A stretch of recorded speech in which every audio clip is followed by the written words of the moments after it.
G'day ladies and gentlemen, Duckville here. I've got a Zerg versus Protoss. Here it is going to be on Frost LE. This is a little bit of a team battle here. I think this is just I can't remember if this is a practice game that these two players had together or if it was a part of a tournament. I can't remember. I should have asked before I started casting, but it will be a matchup between two players from Team eCKo. Down at the bottom left hand side of Frost is our red Zerg player here. It is Rival. Rival's a really good Zerg player. To get to see Rival quite a bit in a lot of the C tournaments down here. It has a really solid kind of style, and we'll see how he goes because he is up against his teammate over here as a Protoss. In the pink, it is Schnitzel.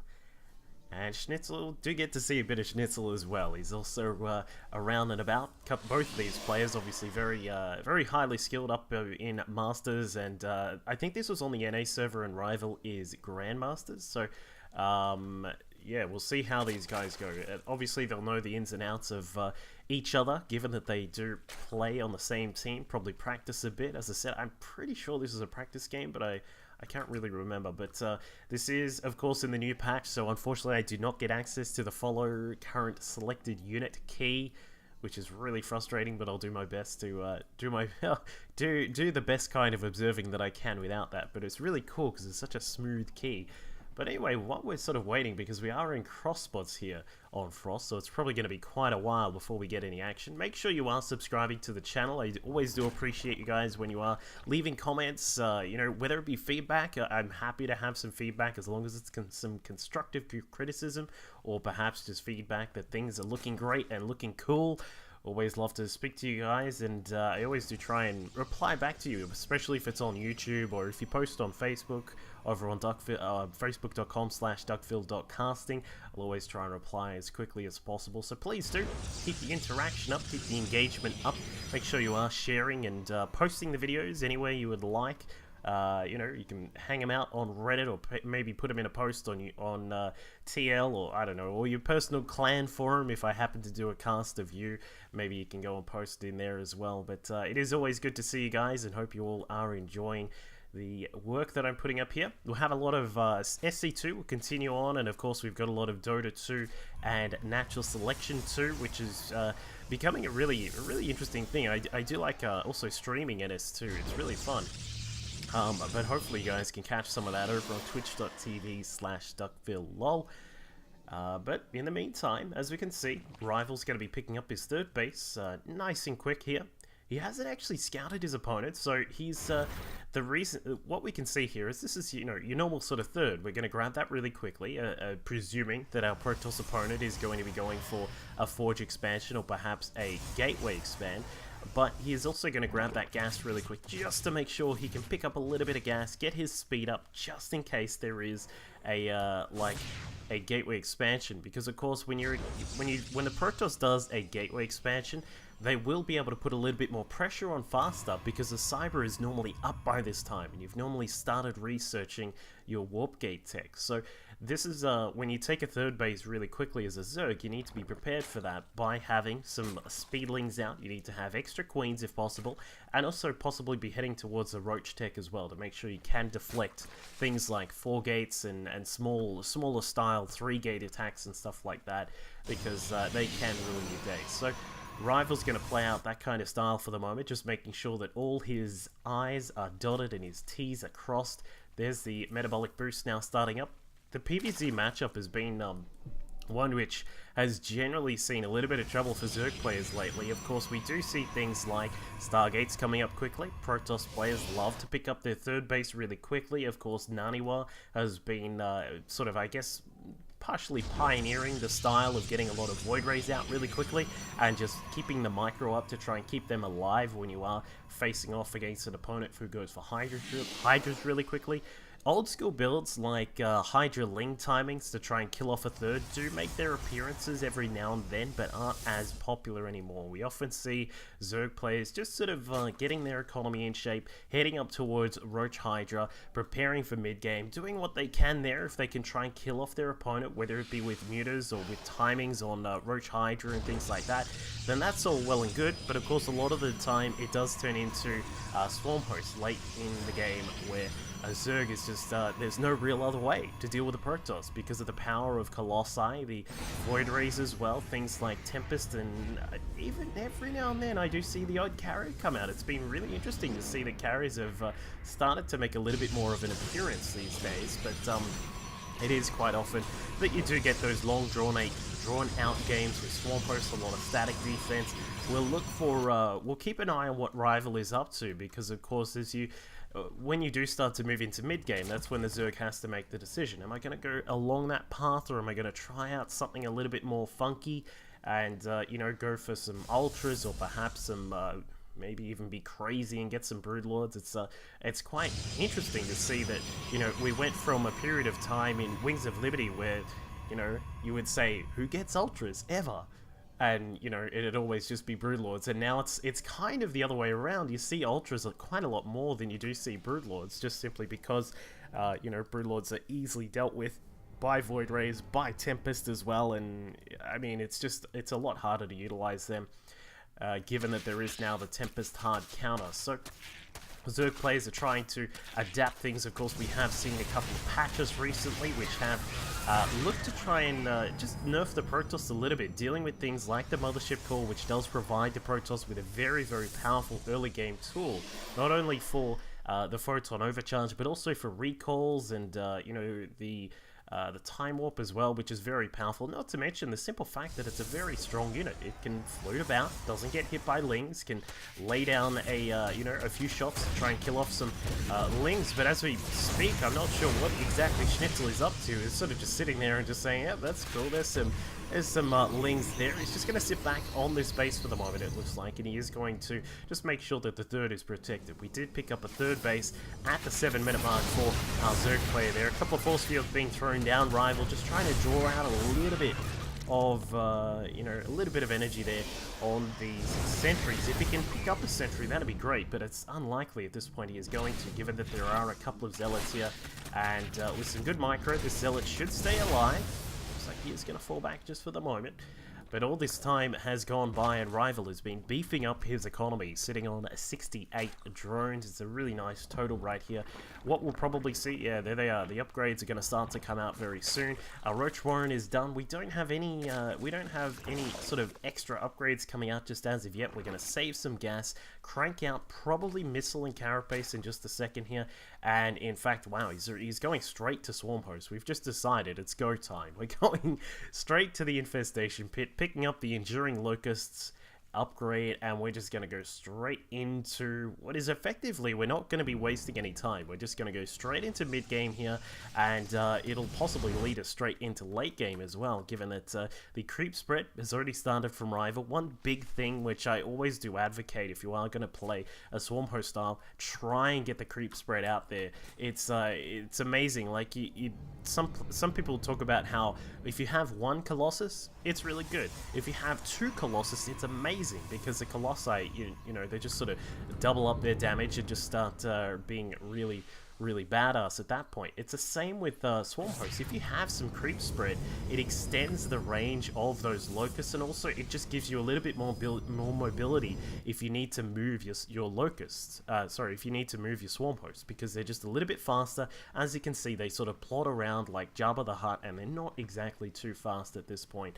So the best thing to do is get some good creep spread out, multiple tumors pushing out here from Rival, and that's exactly what we're looking for. So our Zerg player is looking to move us into a bit of a turtley kind of style. Of course, Schnitzel back on his side of the map has 3 Stargates up and running, and did go for this this heavy Void Ray style right at the start. So no real pressure was able to be forced on him at all, just due to the fact that the Void Rays are going to be able to hold back just about anything. They can have trouble with Hydras sometimes, but with a little bit of micro, you can make them work anyway. But for Schnitzel, we'd like to see him maybe just chuck down a cannon just to protect this sort of area here, just in case something weird comes along.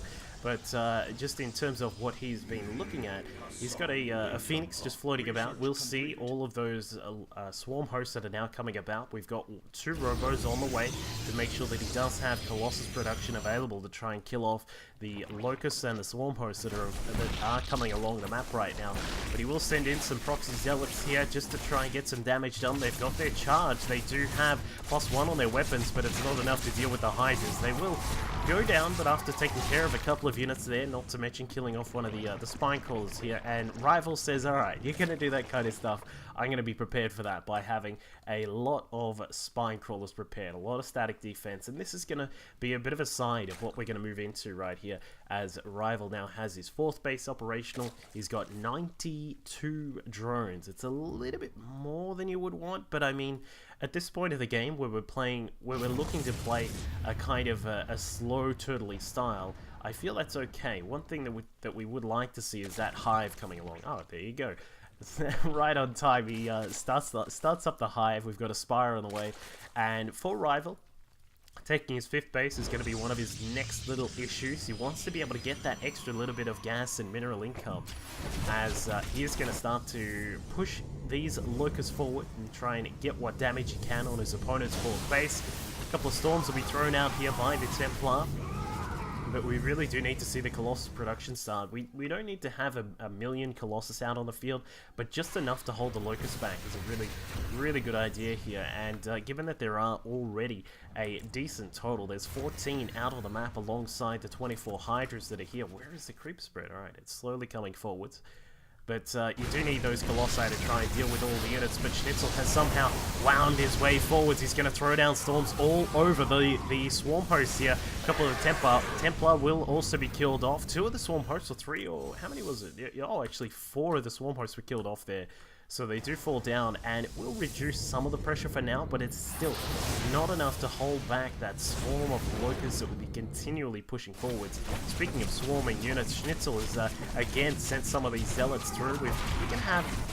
That's kind of cute. I like that. I like the idea here. He's actually going to set up a wall of Evo chambers to protect this base. I really like that. That's really cool. But for the moment, Schnitzel looking to set up his 4th base here. Of course, on Frost, it starts to get really difficult to take a 5th. If we sort of just look at the distances, you have to wander all the way down here to take a 5th base as a Protoss. And I mean, that kind of leaves you exposed to attacks that come in from the sides down here. Not to mention, if you're defending this position just off to the side, you've also then got these little areas to deal with. And then, of course, down the back here and up the ramp and into the 3rd base as well. So taking a 5th is really one of the points of this map, which is, I guess it becomes hotly contested when it comes down to it. So Schnitzel needs to be careful here. He can't lose any of these power units here. Don't want to lose the Void Rays or the Colossi. We can see that the double Colossus production has started up and is continuing on here. Extended Thermal Lance is done. A lot of the really big upgrades are all done here for Schnitzel, so he's good to possibly move out if he would like to. He's trying to avoid one of the waves of the Locust, but unfortunately you just can't do that. They will continually come forward, but the Colossi here, fungal growth is going to come out. A storm or 2 maybe laid down to try and protect the front, and Schnitzel is going to push forwards. He's amassing a lot of zealots just across here towards the 4th base, or the 3rd base of Rival, and those zealots are going to try and get their way through here. They'll probably get blocked up. In fact, no, he's just going to run straight through, actually get straight in there. But now we do have a little bit of a bigger battle, a little bit of a semicircle of force fields thrown out there by Schnitzel. Broodlords are being morphed in, and we can see the swarm hosts are having to back off. They just cannot compete with the power of all of those Colossi that are here. And for the moment, I mean, Schnitzel he's been pushing forwards, and he's trying to get rid of the Zerg that is all over his side of the map. But he does need to prepare for those Broodlords. And there is the fleet beacon. We've already got 3 Stargates, pumping out a few more Void Rays here. And for Schnitzel, one thing I would really like to see is a proxy pylon just across to this side, just to make sure he can send in harassment along there. We've already got 1 pylon just over here and another one just off to the side. Oh, actually, and this one did eventually go up. But it's always good just to keep an eye on this right hand side as well, just to keep an eye on if anything goes up there, or if you need to warp in from the other angle because your opponent isn't properly protected. But Rival, I mean, this guy is on the ball with the defense. He's just throwing down spines, as many as he can. We saw the drone count sitting up there at 92 before. It's down to 85 at the moment. But I don't think he'll go too much higher than that. He might build some more drones to set up some buffet buildings. We might see the Vipers come out very soon. But the Broodlords are now trying to utilize this dead space here. You can try and sit over this position, fire on this 4th base, and do what you can. But with all of those Void Rays down, it's going to be very difficult to try and engage that. But of course, Schnitzel needs to be careful of the clumping on Void Rays. These guys love to clump. They love big hugs. And they're all going to sit on top of each other. So you've got to be careful of those fungals. As we can see, Schnitzel still roaming about, does have a Warp Prism, now looking to make its way inside the main base. There are a couple of units here ready to defend, like we do have some spines, and then there is a Queen there as well, but I mean, is Schnitzel going to be able to get anything done? There are so many spines around the map. How many do we have? 33 spine crawlers are out on the map for our Zerg play here. So the DTs are going to come in. They're going to start hacking apart some of these buildings that have gone up. Maybe targeting the Ultra Cannon would be a nice thing to see here, but the Infestors come through. They are going to reveal the DTs, and that will be the end of that attack for now, because Rival was just perfectly positioned to deal with everything there. Yeah, the Broodlords did have to come back. You can't just sort of leave them here because they might get sniped by those by the Void Rays, or possibly the Tempests that have been added in. So we can see now that Schnitzel's starting to add in some of these, I guess you'd call them auxiliary upgrades, things like, you know, the Anion Pulse Crystals. We may see some of those extra Robo upgrades come out very soon so that he can use the observers a little bit more, just sort of maneuver them around the map. Maybe some Warp Prisms will be speeding about, but that is one thing which we really do like to see when playing against a turtley kind of style, is that you need to try and get around the map. You need to be mobile, and as you can see from Schnitzel, he does have a Warp Prism that's out. We've got a small cluster of Void Rays. This little guerrilla force is going to look to try and attack into what is the 5th base of Rival. All the while, Rival now pushing up. I'm still a little bit worried about the fact that we don't have any Vipers at all. Like, Vipers are just fantastic support units. If you can lock down some units underneath a fungal and then get some Blinding Cloud on top, or perhaps if you're in the position that that Rival is in, you'd need to be able to abduct some of these units, abduct some of the Colossi, get them out of there, get the Void Rays as well. If you can snag a Tempest or two, that is always good as well. But now, with Schnitzel coming along, these Void Rays have gotten a huge amount of damage done, killing off the hatchery, now coming across to take out this base as well. It looks as if Rival is setting up to try and defend against the main push that is coming through. Some great feedbacks there to make sure those Infestors cannot contribute to this fight. And Schnitzel is slowly pushing forwards with that force of units. The Void Rays have done their job. They're like those aliens in Independence Day. They clean up everything, then just move on. And that is exactly what they are doing right here, right now. As Schnitzel looks to move in, killing off some of those Overlords off to the side here. That may put Rival in a little bit of trouble. He's actually going to be supply blocked very soon if he loses all of those. But he grabs a nice fungal there, picks up a couple of the Void Rays, but the Void Rays inside the main are getting the damage done, and the Hive is just about gone. There it goes, the Void Rays doing a ridiculous amount of damage so far, but Rival trying to push back. The Mothership is here, providing a cloak to all of these units. The Overseer, however, is going to give them a little bit of vision, and now the Broodlords have no sight on any of the units here. We can see now that Rival is attempting to throw down some fungals to deal with everything here, but Schnitzel is just all over this. The one thing we don't have here for Schnitzel is a warp-in pylon. He is not able to reinforce any of this. He's going to have to just sort of get the damage done that he needed to, which was to kill off quite a lot of those units, and then head back home for the moment, because the Stalkers are all the way back here. They don't have Blink, which I'm a little bit surprised about, but as you can see, we have to sort of wait a little bit of time to rebuild some of those units. More observers are coming in. And another thing to keep in mind, Schnitzel still does not have a 5th base. He's got a nice bank at the moment, but you do need to be prepared. Of course, you've got to you know, as with all investments, you've got to invest for the future, make sure you are prepared for a rainy day, because there is certainly a lot of rain coming his way with lots of ultras. We've got some hydras on the ground to protect them as well. We can see these overseers that are here as well, and these guys are going to provide a little bit of sight, just trying to figure out what's going on, where is everything. It's all over here, but unfortunately for the moment, Rival does not see that. He has a lot more units that are coming across. These Lings, I hope these Lings are just going to go across for like some kind of side attack, because we don't really need them in the fight. They're going to get annihilated by basically everything that is here for Schnitzel, but a DT has made its way through. Somehow he has broken the lines and now has taken control of the Zelnaga watchtower and can see everything that is going on.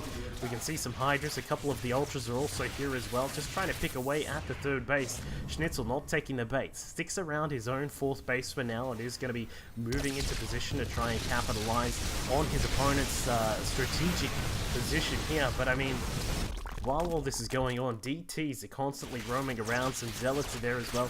Schnitzel's still having a hard time setting up a fifth base. He needs to set this one up, or we'd love to see him just attempt this one, maybe even go for this one at the same time, while he's busy pushing forwards, trying to kill off this Zerg force, and Rival comes in from a couple of really nice angles. The Fungals did not go off in time. Looks as if we could see a lot of the Zerg force is just getting annihilated, but they are taking a lot of the Protoss with them, and I mean, with the Tempest, the only things up in the air that are going to be doing significant damage, the Ultras have certainly won the fight here for the moment. 5-1 on their upgrades, just taking us back a notch to try and have a look at the upgrades. We can see that Blink is now finally on the way for Schnitzel. He has +2 on his air weapons, but no armor, no shields. And the units on the ground have 203. Not too bad. Would like to see a little bit more spending coming out from both of these guys, though. We're still waiting on some more extra, just some of these extra upgrades here from Rival. I mean, he's certainly got enough Evo chambers. We have 7 Evos out on the field, but DTs are trying to be a big nuisance here. One of the Ultras is just trying to, okay, he's trying to block off the DTs from getting inside. That was really clever work there from Rival. But one of the DTs makes its way forwards, tries to slice up this Infestor. Is he going to get him? He's going to try and chase him down. It looks like he should be able to find him eventually. Oh, Fungal should save the day. 1, 2, and a chomp. There you go. Big Ultralisk Hug is the unit that saves the day there for that Infestor. He owes him a medal or something like that. But Rival has beefed up his support unit count. We now have 18 Infestors out on the map at the moment. And this is going to be this is going to make this quite interesting, because you can use a lot of Fungals to try and just sort of lock down some of these bigger units here that Schnitzel has out on the map, but they're still going to be able to sort of smash their way through some of the rest of the forces that Schnitzel has. But the problem that Schnitzel is having at the moment is that his bank has been reduced to just about nothing at this point. We have 300 minerals and around about 400 gas available, but he's going to be spending all that very soon to try and resupply. We can see his 5th base was going up here over at the top sort of left-hand side, but Infested Terrans will be dealing with that rather quickly. Taking out the pylon, taking out the Nexus as well, and then they should be happy with the job that has been done. Some of these Infested just submarining around, just trying to sneak into positions where they can take care of bases, but Rival is still sitting in a very comfortable position. One thing which we would like to see again is the respread of the creep here. We can see a couple of active tumors out on the map right now, but unfortunately he has not been active in getting the respread started. We have a couple of queens in the middle. They could certainly get that going again, but I mean, both these guys are just sort of at a standstill right now. Just looking at the upgrades for Rival as we were before, he's currently sitting on just the 5-1 on these Ultras. Of course, that means we've got +3 on armor for ground units and +3 for missile attacks, but the melee attacks are still in, well, they're not even in production right now. We're still waiting for those to come out for the Ultras and the Lings, but well, Rival has done the amount of damage that he needed to do so far. He's cleaned up a lot of the bases that Rival has, that Schnitzel has had, and has been trying to cut down his opponent's ability to spend. But Schnitzel is staying in for the moment. He's still got a pretty decent force down on the field. He's currently sitting on 7 Archons. We've got the Mothership there as well. A few Templar in the back, and that's alongside the Void Ray and those Immortals and the 19 Zealots that are out on the map. He's still got a fighting chance. It's not as if this game is over at all. it's just kind of worrying to see how many Infestors are out, how many Hydras are still available for Rival. All of these Ultras are still here, and he is now starting to take possession of a lot of these bases here. So Rival is going to have to deal with a big push that is now coming in. We can see the Templar waiting in the middle there just to throw some storms down. The Spine Crawlers and Spores are being annihilated very quickly. We see them all getting sliced apart by Schnitzel. There's no... This is like part of the problem with the mix-up that Rival has at the moment, is that if he engages, he is definitely going to lose a lot of his units, because the composition that Schnitzel has set up, a couple of Tempests at the back, we've got the Templar and the Immortals and the Archons as well, is going to allow him to do really well in some of these fights. Oh my god, where is an observer? Is there no observer? No, we don't have an observer, so he's not going to be able to see that there are some Infestors burrowed in there, and they're going to sneakily submarine their way out of there for now. Or subterrane, I guess you could say.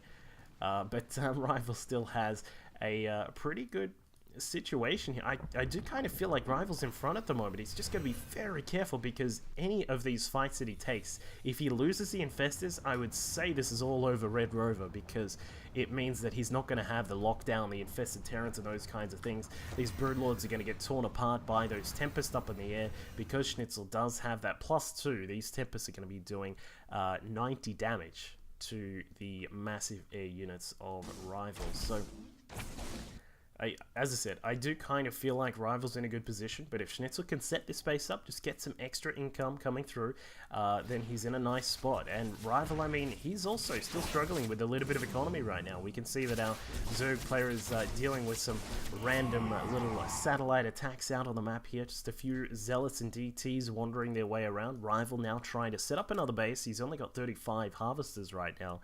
And he does need to get a little bit of mining going, because, as we said, if those Infestors go down without getting their good Fungals off and getting some Infested Terrans out, those kinds of cool things, he does have Neuroparasite as well, so that's another... It's a small threat. I'll acknowledge it's a small threat, but it is something that could come out to play, and I don't know, we'll see if Rival is going to try and set up a Neuroparasite, because I do remember the days of Neuroparasite on a mothership, and then just trying to use its vortex, but no longer do we have a vortex. So I think I don't actually... Can you recall a mothership back to your hatchery? I don't actually know. I should try that. I have no idea. If anyone knows, please tell me. I have no idea. But I assume it has to go back to a Nexus, so that's not really going to work, is it? So I'm guessing what you would want to do is Neuroparasite and then Time Warp to try and slow down some of the units on the ground. But now we may have a bit of a battle here as Schnitzel is moving into position, spreading out some of the units. We do get a Fungal there. There's one. We'll probably have to see a couple more if Rival wants to win this. There are some Spine Crawlers at the back here, but imagine if they were part of this fight. The Mothership is providing that extra damage, and the Time Warps there as well, just smashing through a lot of the army. Rival unable to deal with the Immortals on the ground getting torn apart, but the Mothership does get Neuroparasited. He's going to bring that off to the side, use the cloak on his own units, and that has just saved Rival this game so far. Like, that certainly could have gone the way of the Protoss there, but Schnitzel losing his Mothership against... wait, it hasn't even been shot down yet. The Mothership is all the way back here, but finally it does go down.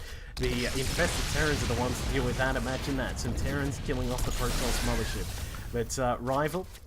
He's now starting to look to push forwards. I'm not too sure about... Yeah, I kind of feel like perhaps that's not the greatest idea. But his opponent is sitting on a very low economy right now. Schnitzel sitting on 25 probes right now. Exactly. How do you still have money? He's, well, I mean, they're both barely mining at this point. But as you can see, Rival has been able to set up another base down here. The 5th is up and running. And as we can see, Schnitzel's just trying to figure out where is this guy mining, because it's been very hard, and he's still mining off a 4th just in the corner here. But still, it's been a very troublesome time for both these players when it comes to economy. I guess that kind of signifies how the 5th works on this map. It's just very hard to take a 5th and try and secure it, especially when you cross positions, because a Protoss is always going to be able to send around a Warp Prism and warp in some units, or if you're Schnitzel, you can send around a little pack of Void Rays and just snipe off hatcheries. If you're a Zerg like Rival, then you can send around those Infested Terrans. They can provide the Infested infestors, drop off some infested Terrans, kill off bases, and that can always help you with sniping, not to mention lings and you know, broodlords moving into position to snipe off bases and that kind of stuff. But Rival sticking around in this game so far, despite the various points of aggression that Schnitzel has been able to elicit on him. We can now see that Schnitzel, along with his own defensive position that he had at the start, having to deal with those swarm hosts, is now starting to mine out, and we can now see that Schnitzel wants to perhaps take a fight here. If he can deal with the units on the ground, he's easily going to be able to take care of those broodlords. Of course, the Tempest doing that ridiculous damage to the broodlords. 1, 2, 3, bam. 1, 2, 3, bam. And that is just going to continue on. Those broodlords way out of position. They're getting sniped apart by the Tempest from long range. That's like your 3-point shot right there, hitting the mark. And as we saw before, Schnitzel is long distance mining off this base. He's that's a very, very scared probes right now. They cannot go too far into the mineral line because that Hydra will take them out very quickly. But Schnitzel's been slowly piecing an army together. He does still have a lot of units on the ground. Here we go, trying to target down the broodlords. There we go, one down, and the second one will be gone in a second. The ultras are doing what they can. Rival transfusing, trying to keep that ultra alive. But the problem is now that he has a very, well, actually, in fact, he has, Rival has taken care of everything on the ground. It was kind of it was a weird situation for both players. If they dealt with the units on the ground, then they could easily deal with the high-powered units up in the air, and we've seen exactly that. Rival has been able to take out the units on the ground that Schnitzel had, and has now cleaned up the Tempest, but the Tempest have already gotten their job done. They have killed off the broodlords. Probes now coming out for Schnitzel as he attempts to somehow save the day, but I don't think it's going to happen. With Rival's economy now starting to pick up again, he is going to be able to push forwards, takes out the last Tempest, the last few units, and that is it. Schnitzel GG's out. A really interesting game between these two players. We had some what looked to be a turtle mode at the start of the game, but then it sort of translated into a little bit of back and forth between both of them as they constantly annihilated each other's bases. Make sure you do subscribe to the channel and say hello to me on Twitter. I'll catch you all next time. Here, as you can see, 47 damage to bio units and then the 34 damage against other standard targets. His storms have also been wonderful, just spreading them out across the battlefield, doing really, really nicely there. And for minigun, he's been sticking with a much more